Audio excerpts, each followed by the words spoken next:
Transformers 1, starring Chris Hemsworth as Optimus Prime, Brian Terry Henry as Megatron, Scarlett Johansson, Keegan-Michael Key, Steve Buscemi, Lawrence Fishburne, and John Hamm. So basically, this is the origin story. It says that an origin story set on the planet Cybertron, centering around the history of the Transformers race and the relationship between the two workers named Orion Pax and D16, going from brothers in arms to arch enemies as Optimus Prime and Megatron. It has a running time of 104 minutes and it is directed by Josh Cooley with music by Brian Tyler. Okay, so I'm not the biggest Transformers fan, but I've like all the Transformers media I've consumed like outside of the Michael Bay stuff as well, which you're just you're. But yeah, with that stuff, I'm used to hearing the voice of Peter Cullen. Mm. So seeing what I don't think there's ever been have there ever been other voices? I'm sure they have. But it's just Peter Cullen is Mm, just the most iconic. Yeah, he's like the Kevin Conroy of Batman type thing. Peter Yeah, Cullen. with Optimus Prime, like yeah, my name is Optimus Prime. Like that's kind of how I know this character. So seeing what they're doing with Chris Hemsworth, sometimes it feels like he's doing a bit Thor isms in here, like with the yes. voice work. But I don't know if it's bad or if it's just me having a bias for Peter Cullen. Because I don't think it's Mm. terrible. I don't think it's like unwatchable. And I think also Brian Tyree Henry, like he's not doing like Frank Welker or Yeah, you're Hugo right. Weaving. You're right. He's not doing that type of like gruff, menacing voice thing. It's kind of like they feel like dude bros who are supposed to go to arch enemies. So maybe that's the vibe that they're going for here, I guess. But I His don't know voice if does it change at the fits. end, Yeah, though. but I'm saying I don't know if it fits those two characters. Like when they start off as just like regular dude bros, and like Yeah, like they do sound like like they're doing impressions. Optimus Prime was the cheeky one, and Megatron was the one keeping him in line. Like I don't know about that characterization, but it does look good. It makes sense He, though, Buck, because remember how someone starts and how they end is not always the Yeah, but same. I'm saying like the So thing is with Orion Pax, like part of the from the little lore that I know. Oh, okay. I hope he comes back. Well, anyway, with Orion Pax, part of the little lore that I know is that he was kind of a church mouse who was forced into greatness. Yeah. Like he was just a guy who was in the library, and then things happened to him, and he had to become Optimus Prime. Okay, I'll tell Zuko now. Oh, sorry, there, Zooks. I was just saying, like, I get what you're saying about where you start and where you finish, but like Orion Pax, from how I know the lore, he kind of started off as a little bit of like a church mouse. He was like a mm, librarian who got thrown into a situation where he had to become Optimus Prime. And like okay. yeah, and like the reason why him and like they do philosophize about like the state of Transformers, him and Megatron, but like Yeah. they were like it was because Megatron was in like the mines. That's why he's so radicalized. Whereas Optimus Prime was like he had his head in books as Orion Pax. So that's why he's Oh, more okay. peace orientated or whatever the case is. So that was supposed to be the from what I know. I mean, somebody can comment if you're at this point in the video. First off, Chief, you are strong, but if like yeah, you can comment down below and tell me if I'm wrong, but that's kind of how I know them. So I think this is Yeah. supposed to be a different take. The reason why I think it's clashing is because they're saying it's an origin story. So if I'm supposed to be seeing Orion Pax and now he's this brash, I can transform something. It's like okay, but I don't know if it's bad. I just don't know if it's bad or if it's my bias. I Yeah, think like they're who's the doing like okay. who's the target market? That's my question.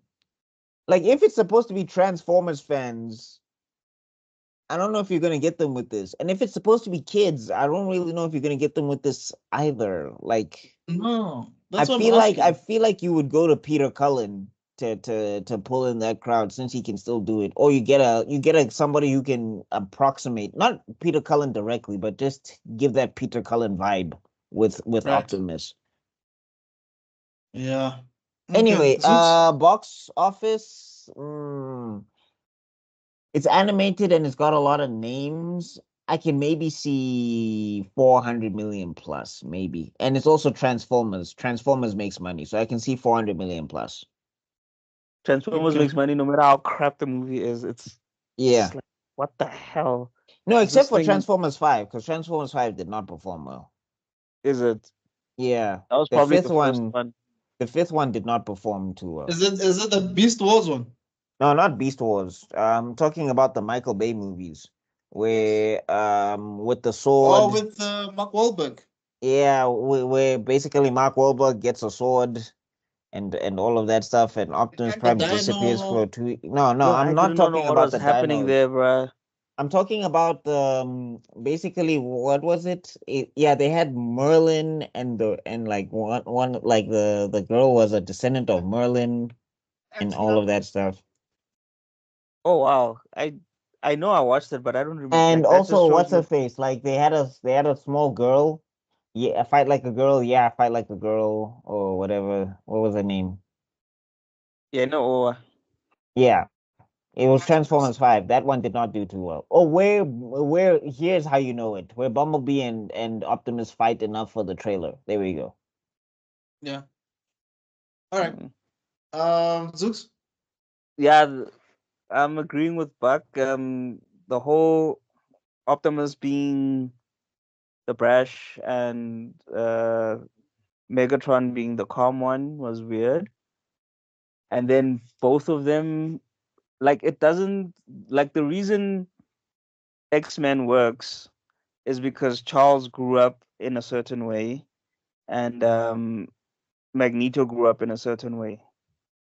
So the reason why they might have the same goal, but they have different ways of getting to it, it makes sense. Here they're both working the same way. They they they live in the same place. They work at the same area. So why are their views so diametrically opposed? That could be that would have to be very well explained for it to make sense because I don't get it. But otherwise, it looked fun. It looked like it was all right, you know. Um, them getting their powers, that was a weird one. Like you go to this old man, you get your powers, and then he just disappears. That was it. Is it like the guru of this universe? What's going on? Like, but it felt so weird But because there's he a lot of literally stuff said, like that. There's kind of a lot of stuff like that in Transformers lore, from what I know. Like, there's a lot of you go into a cave and then magical things can happen to you. But I think it was kind of not explained in this yeah, trailer. that's Which what I I'm mean, saying. it's a Because you know, trailer, so. yeah. But like, So yeah, I'm not gonna like bash them over it because I'm sure maybe in the movie they'll explain it better. But it just felt like they said, Cam, Rob, Zuko, you are the Power Rangers. Bye. Like, wait, what are we supposed to do? How do we activate the Power Rangers stuff? yeah. Also, I Yeah. thought the Felt like delivery on the. they just gave you the power and they didn't give you the manual. They didn't give you no training. They didn't even Yeah, do a there's simple that. explanation of what you needed to do. But But otherwise, it looks okay. I like the fact that Chris Hemsworth didn't try to Peter Cullen too much. He just tried to be himself. He did get bassier at the end, but he didn't try to Cullen it. So because you're not Well, gonna that rollout line does kind of sound like Cullen, though. no, but I it think that didn't. delivery wasn't the strongest. That's what I was That, about to say. Like when yeah, he was but supposed to say roll out, I think maybe it's the point of the scene is that, Yeah, yes, it is. It Prime is. is still finding his voice. But I think it's just a weird way to cut the trailer because it's just like rollout is like one of it's like I am vengeance, I am the knight, I am Batman. It's like one of those most. Avengers Assemble, kids Yes, next door, it's battle like yeah, stations. yeah, like yeah. Optimus Prime saying Autobots roll out is like one of the most iconic. It's the most iconic line in that franchise. So I mm. think cutting to it on Optimus being awkward, I don't know if that's a good way to sell the trailer. I think I would have just cut it out and just had it in the movie play out regularly. But that's just me. And also, if you're gonna have it like that, have him have a weak one and then have him have a strong one. Yeah, And that then probably would have balanced it that out. would Yeah. rather show his growth. That would be a better way Yeah. to show his growth. I guess maybe it's like that thing with Simba roaring when he's a kid and the hyenas laughing at him, and at the end, after fighting Scar, he roars as an adult and it's a proper roar. Maybe he's gonna do a proper rollout in the climax. I don't know. yeah, We'll but see. we're just saying for the trailer for it to hype you up. Yeah. Yeah. Get the first one in, the weak one, and then get the strong one in. Then you're like, oh yeah, baby Optimus. But when you just do the weak one, you just left with the weak one. It doesn't Mm. give you that fire. But in general, the trailer looked decent. It looked alright. It looked like it'll make money Okay. from the trailer. So I'll give it a 350 plus. No, 300 plus. Sorry. Yeah, guys, it's sad that none of us are so enthused that we're giving these things like 7, 8, 9, a billion. Mm, I don't think. Look, if it was Cullen, maybe because that voice in Tang. Yeah. Sometimes I when just meant Optimus, all the films that we've covered today. sometimes when Optimus is speaking, dog, lena ke batla go tsena ke tsene mo ntweng, man. I'm like, "Oh, whiskey, I'm gonna die. What am I doing?" Okay, Rob, what do you think? Well, I was gonna say, um, you're right. There aren't that many big numbers, but to be fair, I think we're forgetting theaters are in trouble right now. So you know what I mean. There's a reason why we're not saying New Metro and Kineko, because theaters are in trouble. So we're not gonna get multiple billion-dollar movies. Not gonna happen. And to be fair, they shouldn't actually be what the normal. If you actually think about it, only superhero movies break that barrier. I mean, normal movies don't normally do that. And Which it's is why also been to their detriment because the thing is that executives have gotten a big head about these billion-dollar movies. So they Yeah. just start forgetting to write, they start forgetting to direct, and they're just like, yeah, we can do whatever and make a billion. And then they find out the hard way, no, you can't. That is true. And also, they also increase the standard of movies. So now, if I work as a cinematographer in a superhero movie, and I work in a smaller movie, I'm going to expect the same paycheck or a similar paycheck. Do you know what I mean? If I'm the gaffer. Yeah, And then- do you guys think that the MCU has really messed up the status quo of movies? Mm-mm. I think Yes. executives didn't learn the lessons they were supposed to. And I think they've done because it's just a repeating thing in Hollywood. Like the MCU is just the latest iteration, but they did this with YA novels when Harry Potter was kicking around. They did Right. this they like, and we can go as far as back as Ben-Hur, and people were trying to do Ben-Hur all over again. Like the thing is, Hollywood as a machine, it always just like let me repeat what works. And the thing is, they forget the reason why it worked in the first place, and they just keep churning it out anyway. Like action movies did the same thing, westerns did the same thing. I just think the MCU is the latest iteration of that. And if superheroes fall off, which I don't think they will, something else will come in and everybody will start just doing that. Okay, I slightly disagree. I agree and disagree because yes, you're right. Something else will take its place, but you have to remember the standard money that's coming in right now. This may not happen again because you have to remember, like the age of Ben-Hur. There was a time when movies used to be expensive before the age of Ben-Hur, Lawrence of Arabia. I think even I think Cleopatra was a movie at that time, where these movies used to cost the money, they Marvel money, right? And then nothing really took its place. Westerns were big, but they were never Lawrence of Arabia big. So they never made, so in studios never did that again until recently. And now we're kind of stuck with this expensiveness that kind of, because you have to remember Disney, right? I don't know if you guys remember this, but this was years ago. Disney tried to fight the movie company, the movie studios, not studios, theaters. There we go. Tried to fight them to be like, from now on, these are what we want from now on, because you can see our movies are making money, so we want X percentage of the revenue, and we want more theaters. And then I think the movie theaters had to like team up and be like, oh no, you don't. Do you know what I mean? So I think there was like a balance that was met there, but doesn't matter because now the new standard is so high. And now remember, streaming has destroyed the DVD market, so now that's gone, and Disney is forcing prices up, even though they can't match it now. That's permanent. So I think what's going to happen, or rather logically, what should happen, even though I don't want it to happen, is there'll probably be a movie crash, a market crash in the movie theaters. We're gonna lose a lot more theaters, a lot more bad things will happen, and then they'll probably do a reset. I think that's what's going to happen in the future. Yeah, But I'm because saying I this feel like that sequels crash, thing. but I'm saying I feel like that crash is just coming from the way like it's been a long time coming, is what I'm saying. I just Yeah. feel like Hollywood in general, they have not changed their MO for years and years on end. Like something successful happens. Perfect example, right?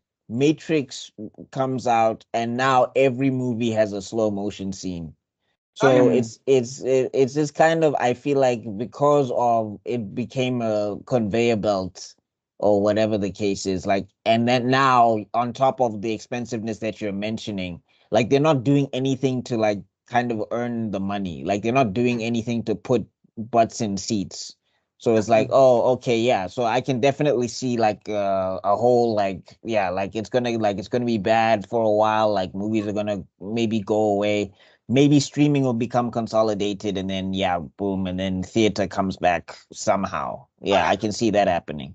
Oh yeah, the Highlanders, the Highlander of these streaming companies is already happening. I mean, you see now, what's it, Hulu and some of these other ones, these American ones are like, guys, we're just gonna put a few ads back in. And it's like, okay, but then why am I here then? I thought the whole idea was no ads. Now you're worse than cable. Then now you're worse than DSTV now. A lot of these things are happening. As you're saying, actually, they're happening already.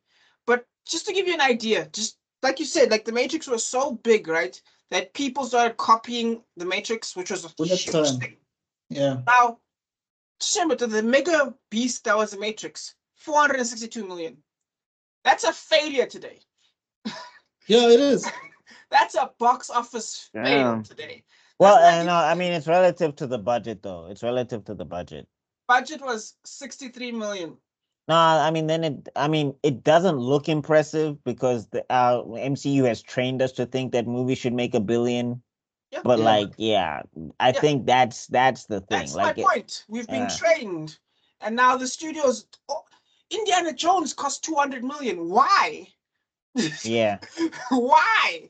Why You know, would there They was are a mad. point. There was a point where when movies made 20 million, it was like a huge success, bro. Yes, You remember those days? the good old Mhm. days. That's how old we are, Ah, guys. but that's when you could take 5 rand chap piece and you can like, I mean 5 rand and you can go buy out the whole garage. Yeah. That's All true. right. Like your parents would give but you yeah. 10 bucks and you'd just be like, why are you giving me so much money? Okay, but that's the tangent. Let me actually talk about the movie, which I haven't done yet. Okay, I'm actually genuinely excited. I think there's hope for this movie.